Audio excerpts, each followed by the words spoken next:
and Dion James. I'm going to have them introduce themselves in a few minutes. My name is Dr. Leslie Omorui. I work for Mantech International, but I'm here on behalf of the PMI of Southern Maryland. So I'm going to turn it over to Jane to introduce himself, and then Dion James can get started.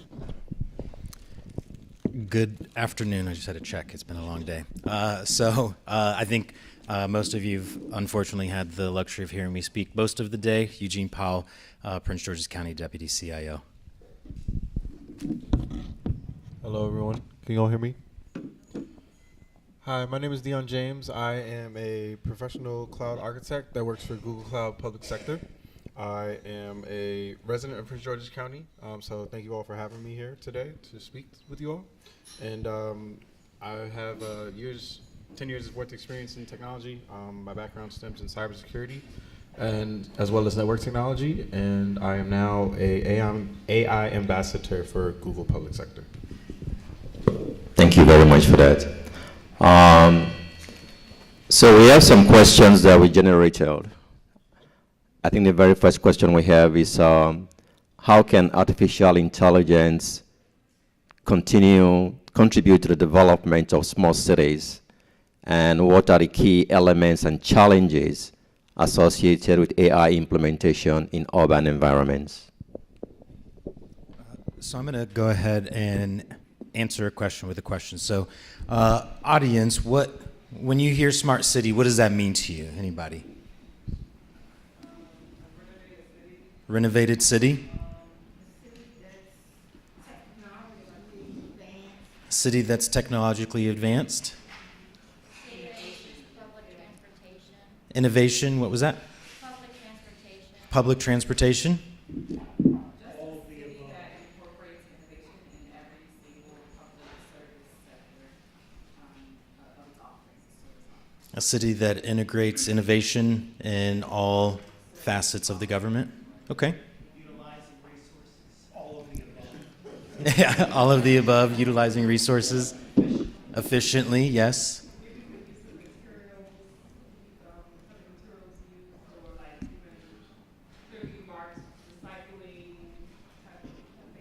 Materials is clearly marked recycling. Okay. All of those things are correct. And where smart cities comes in with that is how the fabric that brings it together. So he's going to tell me, I already told him, tell me where I'm just making things up. And so, he has to do that. It's a requirement. But smart cities, there's not a solid definition out there yet on what a smart city is. So for Prince George's County, it's whatever we want it to be. It can be the transportation, it can be health department, it can be all of those things, or it can be none of those things. It can be whatever we decide. So I want to start with that because it's important to understand that when we talk smart cities, we're not aspiring to something that exists. We're not aspiring to some goal or objective that others have already done. It's something that we can make and we define what we want it to be. I agree with that. I don't think the mic is working. Okay, I'll use this one. So I agree with everything Eugene just said. So I think defining a smart city, it touches upon all the things that it was mentioned around the room. So think about it as, data, urbanizing your constituents to take advantage of these technology, right? So smart city, to Eugene's point, can be defined as what the county and the government and the people actually decided to be. And some examples of what we've seen, you could think about things from transportation within your daily commutes. So leveraging traffic controllers or the work that a traffic controller can do, enabling a smart city or AI technology to help influence, your transportation and commuting times. So paying attention to things of that nature from a standpoint of public transportation, right? Even being able to help out with reservations for people that are in need of assistance from disability services, as well as being able to help out with scheduling. So scheduling of transportations, and then think about transportation and maintenance, right? So being able to detect potholes in the roads during winter, things of that nature. Google is powering a lot of technology to help with these type of advancements and working with different cities. I know mentioned earlier was something around translation services, right? So understanding that counties and cities are built with multiple people that all may not speak the same language, right? So also being able to create chatbots that can interact, that can give you different city services, that also understand different languages just from natural processing, as well as interaction, right? So there's a lot of different ways that smart cities can be defined, but I think the way that you go about it, right? Again, I've heard requests for use cases, I've heard, generative ideas from people, but right now, like again, we're in the beginning stages, and there are some examples that customers are using from a standpoint of, whether it's a county or a school system. All these things work together. So think of a smart city as being able to leverage the data from all these different entities and making a viable solution that can combine it all. And so you may have heard me say earlier, when it comes to AI and those that were able to attend the workforce development panel, there's kind of the have and have nots, and that's generally with technology and overall. So when it comes to AI, I like to look at it from those who can use it. So there's a certain group of people that can use AI. They generally fall into a bell curve of age range, socioeconomic status, that kind of stuff. And then there's those who will benefit from AI. And so an example to kind of start out, a smart city discussion that I really like is, let's pretend that it's December or January because it's Maryland, so it's snowy, and there's lots of snow. And so we have DPWT, they're using AI to figure out where they should snow plow first. So that way they can get the roads, where's the most traffic. That sounds great, right? So that way the roads are clear, they're safe, kids are getting to school because nobody wants their kids at home. So getting them out there. But then when we look at that subset of information and we say, okay, where is the most traffic at?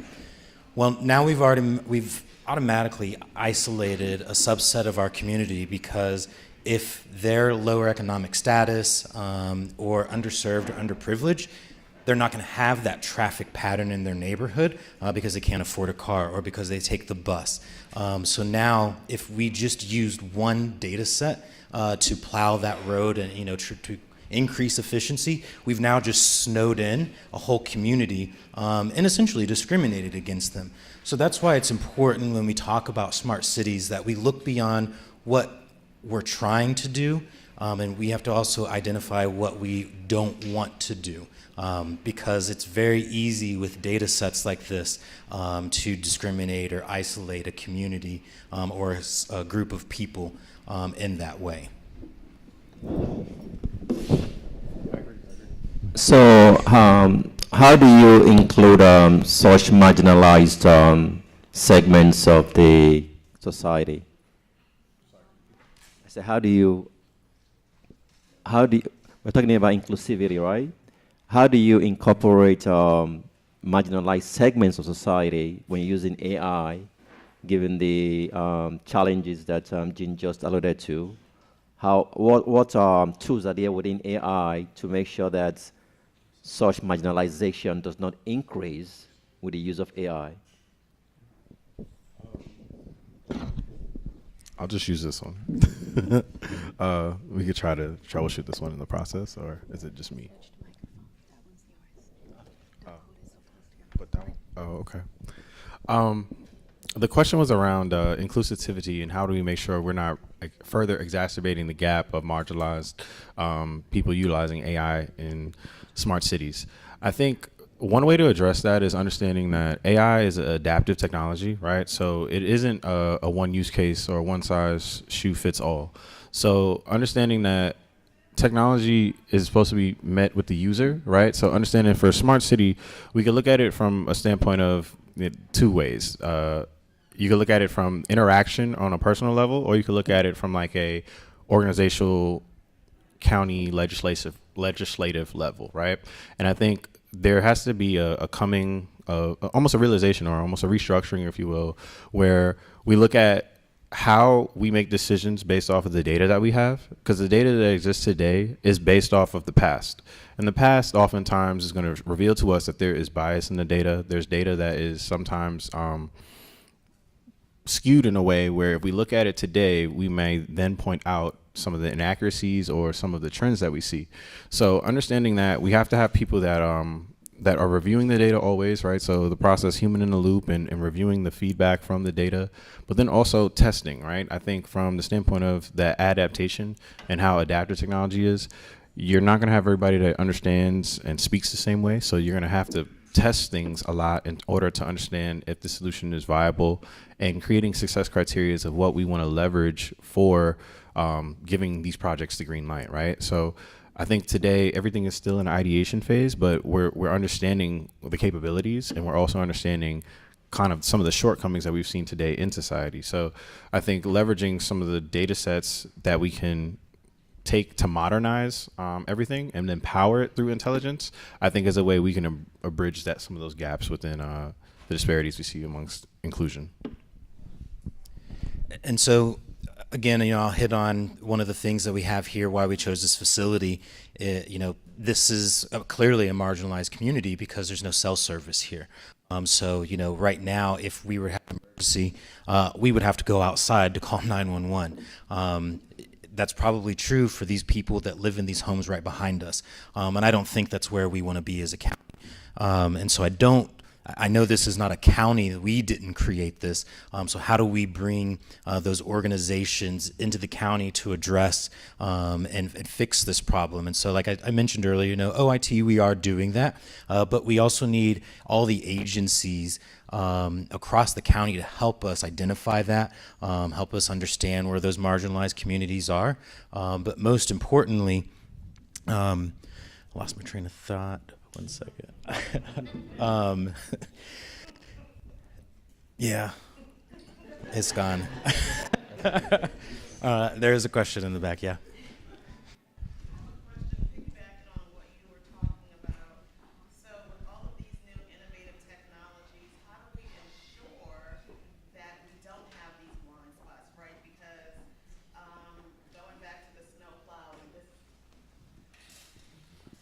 going back to the snow plowing, the snow plowing analogy.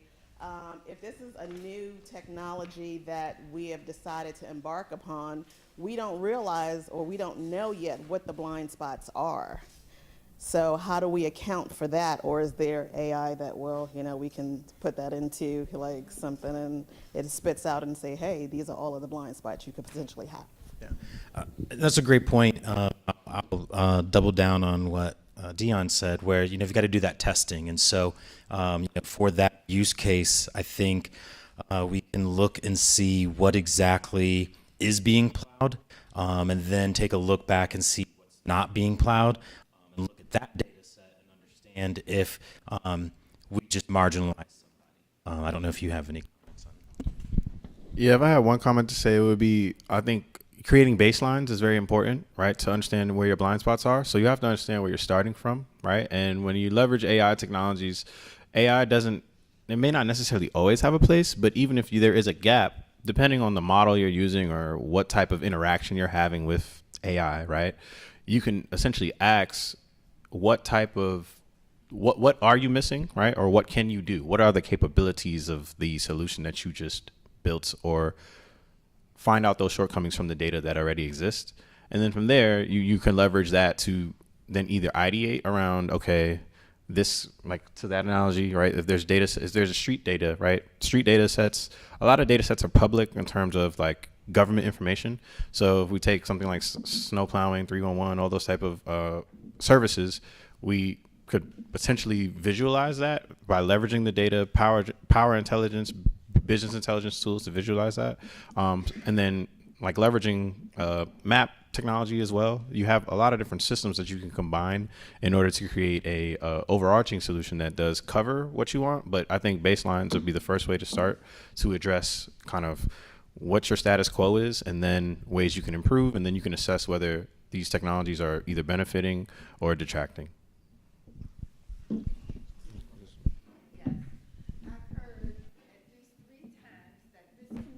community does not have cell service. So if they don't have cell service, did anyone ever tell the people in this community to keep a landline so that they would be able to call 911? Sometime when we go forward with technology, we don't include those who are not who are technology challenged or who can't get the service. We don't tell them alternatives to keep your old stuff until it comes to you. So you actually do this community a disservice if we have not told people in this community they need to keep a landline so they can call 911 and get those emergency services that they need. And that's a fair point. Unfortunately, I just started with the county, so that's going to be my cop-out, just to be real clear.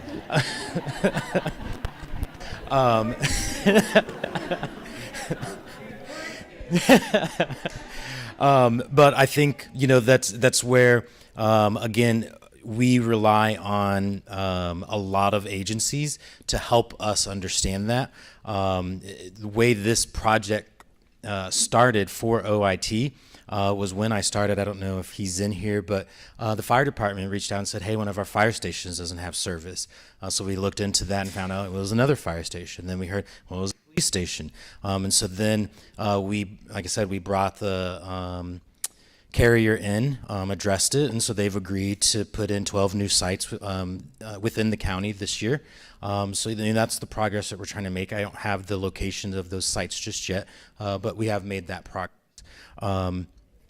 So we aren't in the areas that we aren't in the community. From an OIT perspective, our focus is on making sure that agencies are out in the community and that we support you in that way.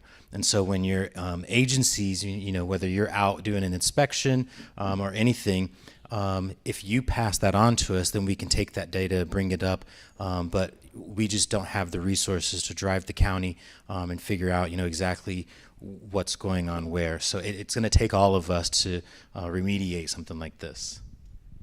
So let me follow up on that. Where does the county stand relative to other counties, say statewide or nationwide? And then secondly, what is the vision for the county, right? Given what you know, what's the vision for the county? Knowing the population we have, knowing the challenges we have in terms of resources, so what is the vision for the county? Yeah, so I'm going to take my deputy CIO hat off, just make sure everyone knows that it is off. And what I'm going to put on is I'm the chair of the Prince George's County Technology Council. So what that means is I work with companies in the county, along with other administrators in the county, to address just that. So we've just restarted the Technology Council, and part of that is to work with Prince George's Community College to figure out how can we increase graduation rates for the college and make sure that those folks are able to get real-world experience through internships across the county. Again, I'm just a person in OIT.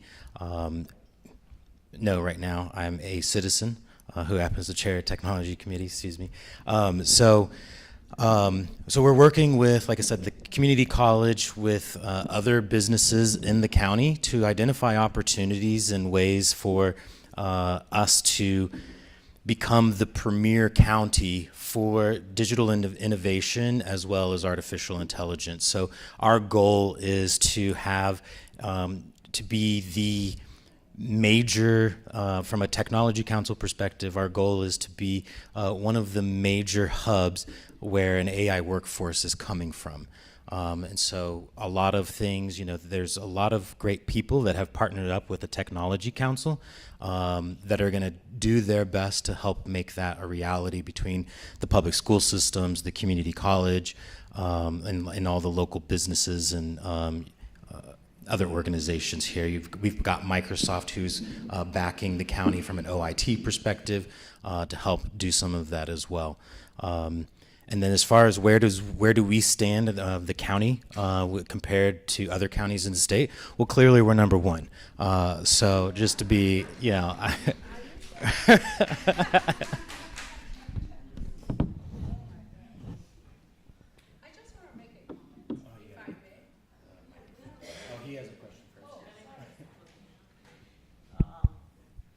Regarding, you have informed that that is AI is a baseline. On the top of that, you have to go and fix the bottlenecks, the blind spots, all these things. That's all. The baseline is nothing but, based on the past data, is nothing but a predictivity analysis. Am I right? To an extent, yes. It's based on the past data. The AI platform, AI model, is a predictivity analysis. Then on the top of that, you are going to fix the blind spots, right? That's what you told that, you know. The blind spots, she is asking that question. Am I right or wrong? So first you fix the base model, right? Yeah, I think you have to create a base model before. Base model, Yeah, okay. The base model is nothing but, based on the past data, you are fixing that. That is nothing but a predictivity analysis, right? So you'd have training data to create your Okay. baseline model. Okay. So training data. So that going on fixing the blind spots, the ongoing process, right? So then the data is coming from the single point of truth, right? It depends. You can have multiple data That's sources. what I am asking, sir. Because the data is coming from centralized ways, from statewide data, federal data. So are we going to incorporate all these things? Because, for example, the climatic conditions data is coming from NOAA, right? The snowing, all these things. That's all those things we are going to incorporate. That's what I am asking. Yeah, so I think- some curiosity. Yeah, so I think what, if I understand your question, what has to happen is you've got to identify the data that you want for that model, and then you've got to address that data, have it cleansed, have it, bias markers, things like that. Once you've done that, then you can have it ingested into that AI platform for training, and then you go through that loop of analysis. I think he can, Yeah, I think to your point of understanding how to build out a baseline model, right? You would want to essentially understand what you're trying to build first, right? So if I am the Department of Labor, I'm going to build out a different model than the Department of Health. But if you want to combine multiple data sources, you can do that. Essentially, everything is about governance and permission, if you will, right? Is it possible to connect a bunch of data sources from different entities? Yes. Do you have the green light to always do that? No. So that's kind of where the people that build out the solutions can leverage, essentially, to Eugene's point earlier, what is a smart city? We can create that, right? So, and that's the choice that you have, right? So leveraging a solution like Google technology within our AI strategy, that adaptive component, that is the whole data. That is the whole kind of point around multiple data sources. Whether you're leveraging static data or real time, data that is being streamed in based off of sensors, things of that nature. You have a lot of flexibility in terms of how you can go about that model generation. But it all comes down to still, at the end of the day, kind of the human element of that planning and design. You can ask a first party like AI model like a Gemini or something of that nature, hey, create me a baseline or outline of X, Y, and Z to have a starting point. But from there, you'd have to tailor it to make it a production ready solution. I might have missed this. Forgive me if I'm asking a repeat question, but did you give some examples of what smart cities look like and maybe some other locations, whether it's around the world or in the state, that kind of can exemplify or explain what a smart city is, what it consists of, how can we take advantage of it, what are some of the disadvantages of it? Thank you for that question. No, that was not a repeat question. I can share some public examples that I know of. So at Google, if you look up Sullivan County out of New York, they leveraged a chatbot solution as well as a conversation interface, if you will, to interact with multiple their constituents. So having multiple translations, different languages being spoken, that is one way that they have leveraged chatbot capabilities in order for them to get information around permitting, licensing, things of that nature. We've done similar work within New York as well around those type of projects. And then even within, if you look up City of Dearborn, that is also another example of a smart city initiative.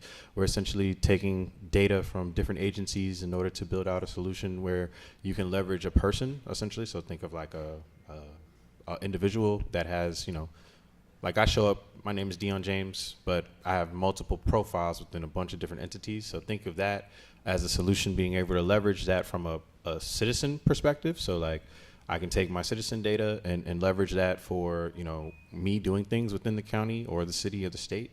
So whether that's like me having to, register to vote or figure out where my voting place is, or then even like, how do I apply for a permit? Do I want a business license? How do I get all those things?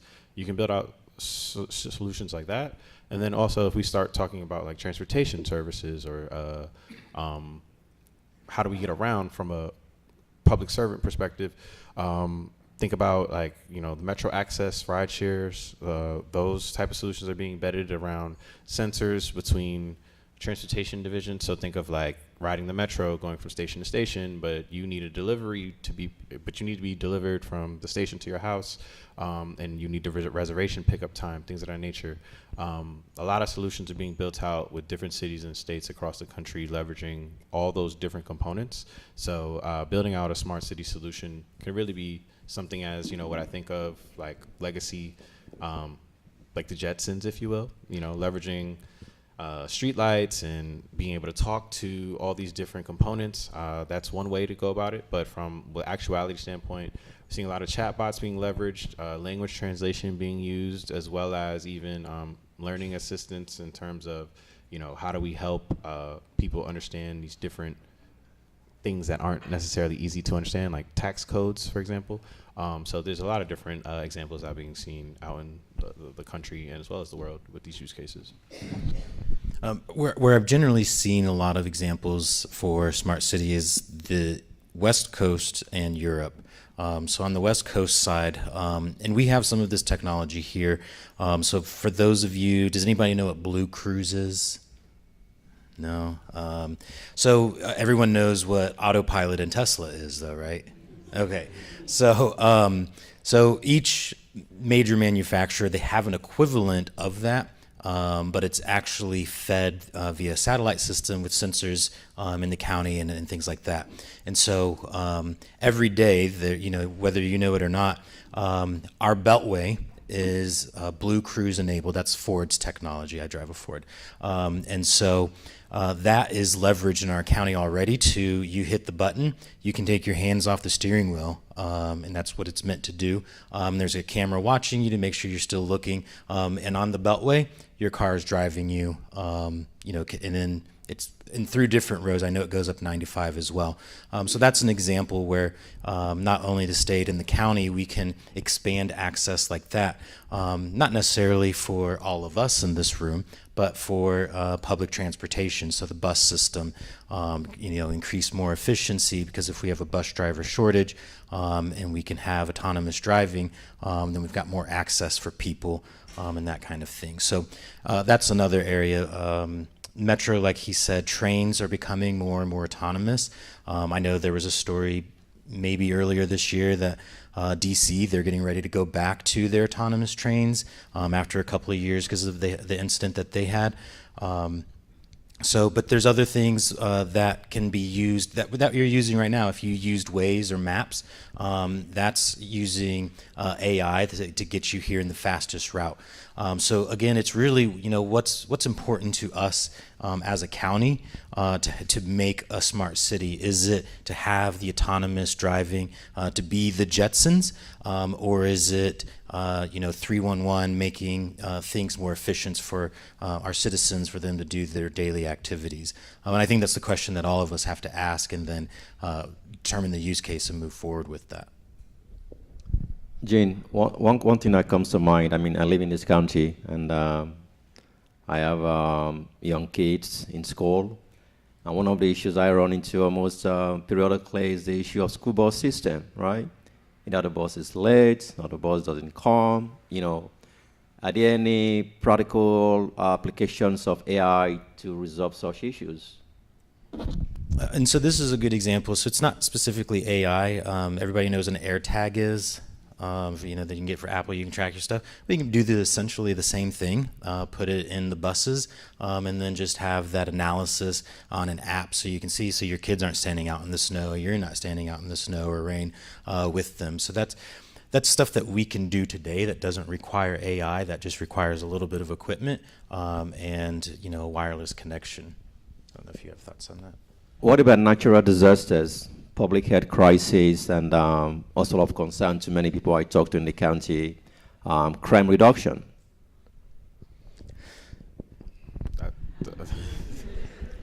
So I'll take first stab at that. I'll start with natural disasters. So I know another referenceable time. Do we all remember the wildfires at Hawaii last year, right?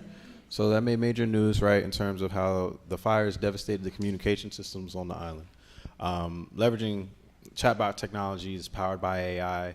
If you think of call centers, right, all of these numbers that we're looking to address city services, there's not enough people to staff those operations, as well as if we're in a natural disaster, there may not be people there at all, but the information is available and the data is there, right? So being able to take that information and data and train bots essentially on this data, and then leveraging the technology that is available to us, we were able to power up Google chatbot system for the state of Hawaii within a matter of days in order to help reconnect the island to each other, leveraging systems that rely off the data that we're using to train people, right? So for an example of a natural disaster, there are other ways to communicate in terms of just point A to point B, but getting resources out from a specific division of government that needs people there to also answer your questions. Leveraging chatbots in a way where, I know most of the times when we call in places that have automated systems, we're automatically looking for the human, right? We're hitting 0 a bunch of times, or we're like operator, operator, operator. But in a natural disaster where, hopefully we'd all be able to understand, okay, there probably isn't anyone working there. Having a bot that is smart enough and is also personalized to understand your needs and the questions you're asking is ways we can help out in a natural disaster situation. I'll try to tackle your second question. Crime, right? So I'm going to take it from a reverse angle, right? So one of the ways AI technology is helping us with crime is looking at it from a perspective of, right, well, once we already have, let's say we have identified a group of people that are already, let's say, incarcerated. I'm actually speaking about prisoners. So prison is a state-operated, entity, right? So the Department of Corrections oftentimes oversees that, right?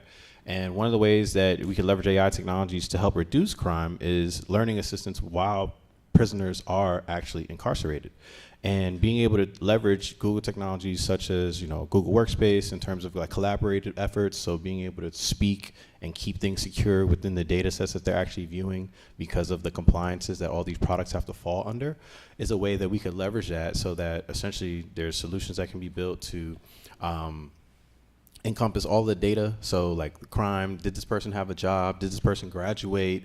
Right? That's where you start thinking about AI solutions around, like, we have all these different data points on this one individual, or all these individuals that are prisoners or people that commit high rates of crime, and you could think of ways of how to educate them in a way to hopefully reduce them being readmitted into prison, right? That is one way that we are going about building out learning solutions to address those type of things, to help hopefully reduce crime.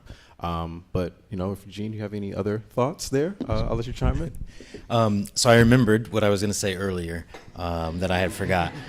And so thank you for the natural disaster question. So for those who, remember Hurricane Katrina, devastated New Orleans, one of the major lessons learned from that, and this isn't AI related, but it's AI enabling.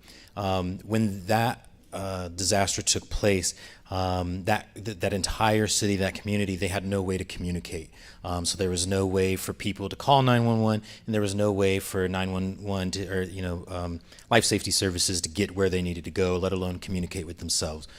So one of the things they put in, which is a dream of mine, so I'm not making any promises in any hat, just a dream of mine, and to the point I wanted to make is all of it, when we talk smart city, we've got to have the infrastructure to support it. So we've got to, it's got to be a mesh system. And so that's what New Orleans did. They have created an extremely redundant network, both our radio frequency and IP. So no matter what goes on, citizens and life safety services will always be able to communicate. So that is one of the foundations. So when I say like OIT, we can't fund that mesh network for the county. We just can't. But for each of your agencies, if you want to put something like that in, we can share that cost overall to introduce that mesh network. So the second part, the crime. So I think the thing that's on everybody's head. So how can AI help with reducing crime and things like that? So it is a really tricky situation. So Dwayne and I, for those that attended the National Forum for Black Public Administrators in Baltimore 2 months ago, we sat on a panel and with a company that demoed AI data to help with policing. And so Dwayne and I, we have a very violent reaction to that because in communities that are systemically prone to over-policing, that's the last thing we want. When we allow AI to make a decision that says, this person should be, even if the AI is recommending that this car should be pulled over or this person should be questioned, the first thing that comes to my mind is, given just the polarization between, citizens and cops and just the distrust that, that is there, right or wrong, just that one innocent, let me ask you a question. We've seen that numerous times. It can escalate into something that turns deadly. So from our perspective, from Dwayne and I's perspective, that's not something that we're considering anytime soon. That's, there's just not enough out there for any organization, county, city, state, to do that. So that company that did that demo, we met with them Friday, and we're building a mutual relationship with them. One, to help them understand how to make their model not contribute to over-policing, but then also help us understand how we can bring some of this technology to the county responsibly, but then also be transparent, not only with the citizens, but also with the employees. So crime reduction, for those that have seen Minority Report, I think that's where everybody's head goes is we want to arrest you before you even commit the crime. It's a very touchy and tricky subject, and so that is one area that you will know that Dwayne and I are taking very seriously when we look at vendors that are trying to enter the county for that type of platform. Oh, I'm saying that I do see we have more questions. I just want to follow up one thing to that point around the crime as well, just from a standpoint of AI technologies. There's responsible boards that oversee. I can't speak for every vendor, but I know at Google we have a responsible AI framework that essentially leverages safety filters and things of that nature in terms of the outputs that get generated from any of our models. So thinking of that, right, and then also leveraging, following up to a point earlier around predictive capabilities, right? So fraud detection type of solutions that can be helped to identify scams, things of that nature. So you think of like, you know, now that we get phone calls, like you see like scam likely every once in a while. Those are the type of technologies that AI is powering from a detection standpoint that could also help reduce crime as well. So that's all I want to add. You brought up quite a few different topics like safety, school. I know in DC, OSSI has developed a program specifically for students with special needs. Their busing routes are now tracks for that reason, so that parents are aware of when the bus is coming, when it's late, and so forth, because it affects their work schedule and everything else. You also mentioned a few other things that could be incorporated into a smart city, like in California or Europe, if there was no limits. You talked about funding. You talked about the limitations. If there were no limits, what would a smart city look like based on the knowledge that you have? And then what are some realistic things that we can actually implement if the legislation and the funding is available? You want me to go first? At Google, we envision smart cities to be a centralized pool of data that enables and empowers the constituents to be more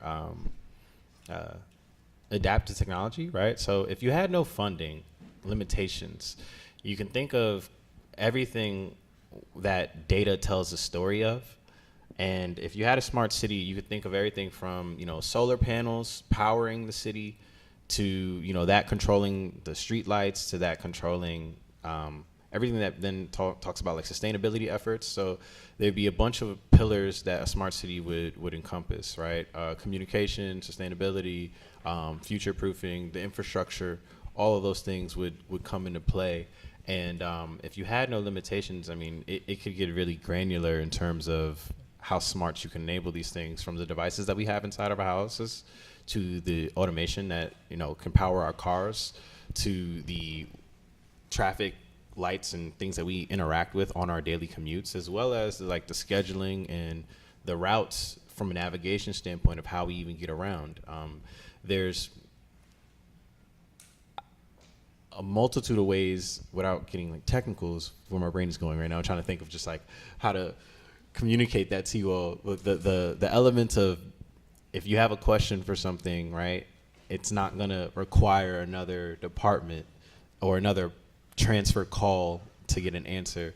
That combination of the data sources in terms of every entity you could think of that makes the city operate would be essentially what the limitations would allow us to eliminate if we didn't have any funding problems.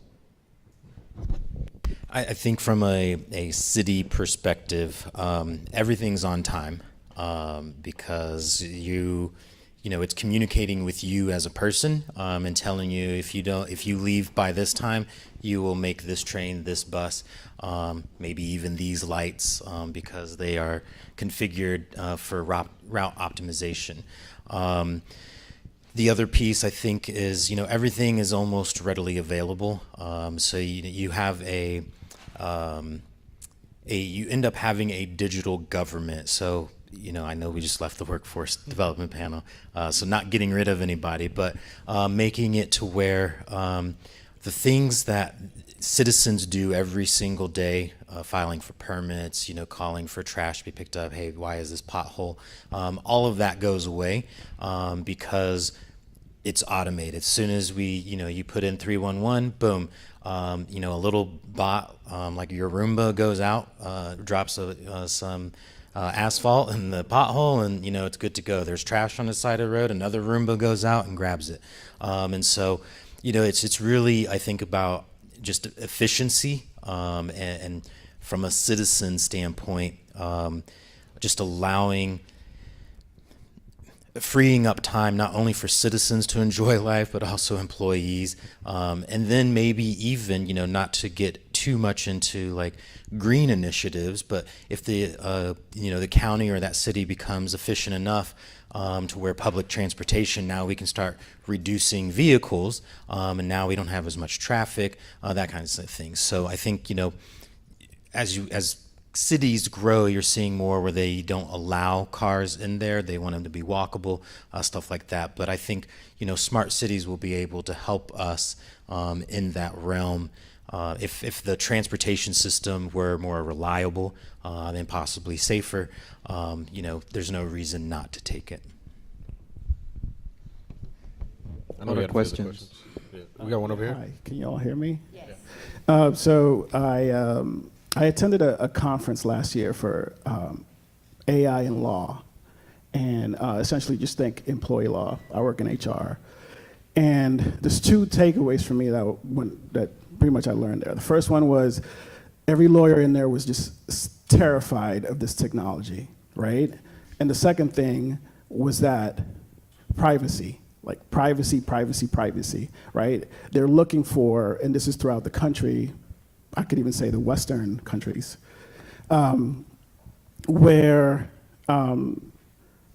there's no laws, at least in the U.S., there's no law that protects us, like us U.S. citizens, against like privacy in our data. And so, with that being said, they also said that California, which is I think 6 out of the 10 AI companies in the world are based there, is the next one up as far as like creating legislation around AI and data protection and privacy. My question is are you all have like type of risk management or speaking with lawyers regarding what type of guardrails before the California comes out and says like these are the guardrails that would be in place, this is the privacy protections that the citizens will have, like is there a conversation taking place as far as like hearing out the recommendations of risk management, or lawyers essentially they're saying, okay, these are we do want a smart city, but should there be a regulation or guardrails around your face profile, your data, just think HIPAA. Is that also happening behind the scenes when it comes to what kind of things are essentially going to be allowed in AI and allowed privacy and privacy protection? So a couple of things there. So Maryland legislation right now, don't quote me on this. I don't know how to read. Well, I know how to read, but there's legislation out there. I know it's been approved. I just don't know if it's been published. But it specifically talks about limiting facial recognition technology overall. So that at the state level is already taken care of. So obviously, as a county within the state, we will comply, and we are making sure that any platforms that come into the county are complied with that as well. As far as privacy goes for data, it's from a employee and county citizen perspective, we are taking a lot of steps to protect that data. You will see, so I'll give you a sneak preview, and you're all going to hate it. I'm just going to let you know now. So I apologize in advance, but it's because we're trying to get this done right for artificial intelligence. But we're going to introduce data labeling and data tagging. So when you create a document, and you go to save it, you're going to be forced to label it. There's going to be training to go along with it, and there's only 4 categories, so it's not going to be overwhelming. But those categories are going to be public. So think of brochures, things like that should be public. Internal control documents, so like budgets, restricted data, so like network diagrams, personnel HR files, and then there's confidential, so patient information, HIPAA, PCI, so credit card information.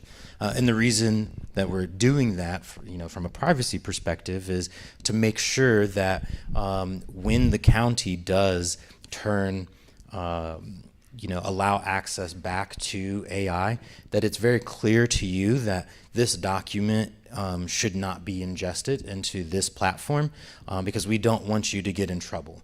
So you'd be able to say, okay, this is very clearly marked. I can use this to help write my document or do some analysis. So that is something that will come on the privacy side, and it is going to be, I don't want to say a lot, but it's going to be a change for the county, and that's why you will see some initiatives from the county that, just think back to this when you see these things come out. This is why we're doing it. It's really to your point, protect citizens and protect employees and everything in between to make sure that that data can and should be used for artificial intelligence platforms. Yeah, I was just going to follow up on a privacy standpoint. I think it is very valid to be concerned about what information is being used to train data, train large language models. What protections does that have for even when you interact with it, like your prompt data, the way you ask questions, is all that stuff protected? There is a responsible AI framework that Google has. We were one of the first companies to publish a responsibility framework in terms of how we're going about our AI principles. So that is public information that's available. And I do think from just the standpoint of interacting with these models, it is good to always understand kind of the terms and conditions of what you're agreeing to in order to leverage some of these tools.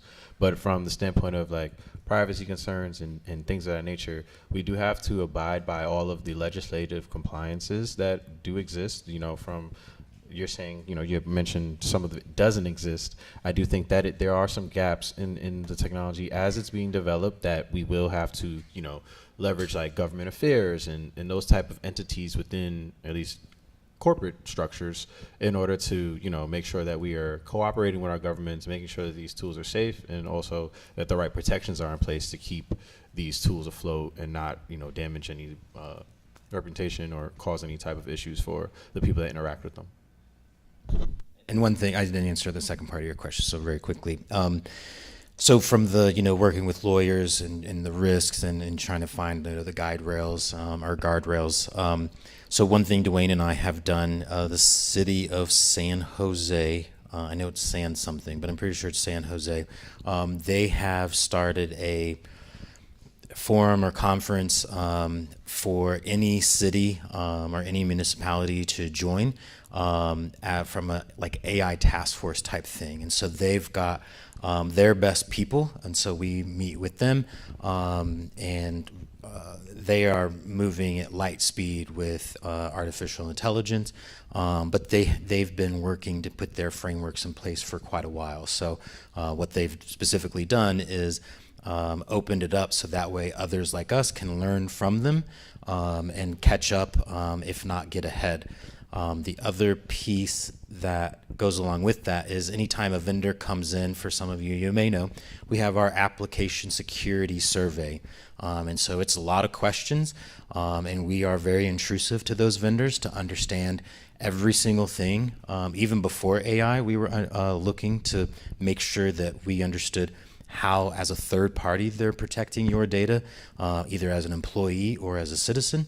But now with AI, we're even more intrusive, and we meet with them and their technical team to make sure that we understand exactly what it is, what it's not doing, and go from there. So I'm not saying that we're perfect, but I will say that we are doing everything possible to make sure that we do this correctly. And then there was a question. I have a question, but before the question, I just want to voice that I do have a concern about the data labeling. And maybe I just don't know enough about it, but I'm really concerned, so I'm going to have some questions. Just know that. So this question may be a little elementary, but I'm new to AI. So earlier I asked Eugene about, the possibility for the health department to utilize a platform to do some risk stratification or to develop risk stratification models. for our populations that have chronic health diseases. So I'm wondering, and I'm asking this question because the DCAO for Health, Human Services, and Education has kind of been tasked with working with the law enforcement agencies to reduce youth violence in the county. And so when you talked about that, I started to question, like, is there some type of platform that we have or that we can utilize that would help us with interventions? Community-based interventions to look at how we can begin to navigate those areas and provide services that are effective services that are needed and that will, have a significant impact. And if we have something like that already in a county, or do you foresee us having and adopting something like that? You guys are getting me with these good questions. So again, that one's tricky because that data is going to point to somebody. And if you are that somebody, the last thing you want is to be that somebody. So I know that there's a balance in there of having the data not say, Dion James needs intervention, but saying that someone from Google needs intervention. But still, from my perspective, I still feel that's still just a little too pointed. That's not my decision, though, but personally, I still feel like that's still just a little too pointed. So there's going to be a balance there, and I think some of that is going to be risk that is accepted above the DCAOs. I think it'll be between the legislative branch and the county executive that will determine what that risk looks like and what that how far we want to extend something like that. Because it could, on the other end, be discriminatory, so it's going to be a tricky space, and that's where, we're all going to learn to navigate that unless Google has solved it. I'm not sure of the specifics. I do know there are different masking techniques you can have to, not to represent someone, but not represent who they are, what they are, all those type of things. So there are different ways to index people, places, or things. So that would be a sidebar conversation, but it's possible, I believe.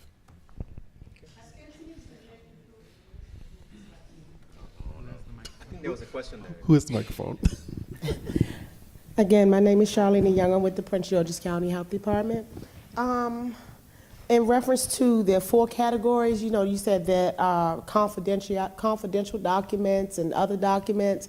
So my thing in reference to privacy and everyone having that special social security thing, like identifier and markers of who we are once we enter the system, does that always occur? And it depends on who opened it. Is there some sort of tier, or let's say, do a person have to get some kind of clearance? Let's say if it's very confidential, it's not for everybody to open with the AI, because some things only managers can open, some things are intended for supervisors, and some things are for, according to the level. So would AI formulate that, would something like that be incorporated in that far as the privacy? Yes. So you have within data sets, depending on the solution, the tools you're using in order to comb through all of that data, to go through it, you can leverage different views, different security technologies. So whether that is authorized views or you're leveraging authorized groups in terms of these, let's say it's 5 people that have access or authorization to view these type of files, you have that level of granularity to set the permissions and the roles and responsibilities for users so that you can keep separation of data. You can also then leverage that separation of data however you are, how you would like, based off of your security parameters. So then that comes into a matter of your security policies, what you allow, and who do you give access and who do you give role-based access to. So a lot of those things are possible in terms of, segmentation of data, combining the data, but keeping the privacy to who is authorized for that. That's discussions you'll have with security personnel. But as long as there's a structure of I know I work on this. I'm part of this staff, and we have access to this classified information, but all these other departments cannot. You can make a classified group, put the protections on it, protect that, and block everyone else out from it. And then from a standpoint of, updates or people that are coming going on your team, say someone leaves your team and they have that access, you can automatically disconnect connectivity to the permissions that that person has, immediately. If they get fired, it's 232. By 235, we can cut it off.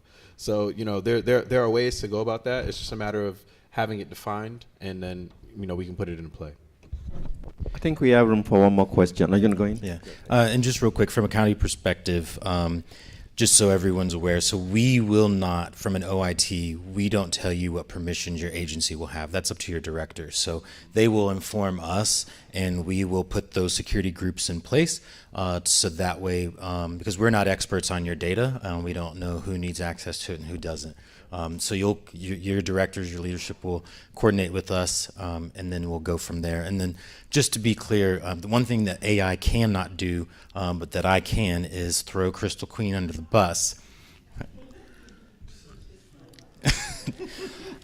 So a lot of stuff. So we're working with her out of the county exec's office for the data, and for actually a few projects. And so it will be, I don't want to speak for her, but a lot more information will come out. So you don't have to be too concerned about the data labels. I promise it's standard practice, and we'll get through it. But yeah, I think we had one more question. Thank you. Okay, go ahead, ma'am. Go ahead. Go ahead, ma'am. Go ahead.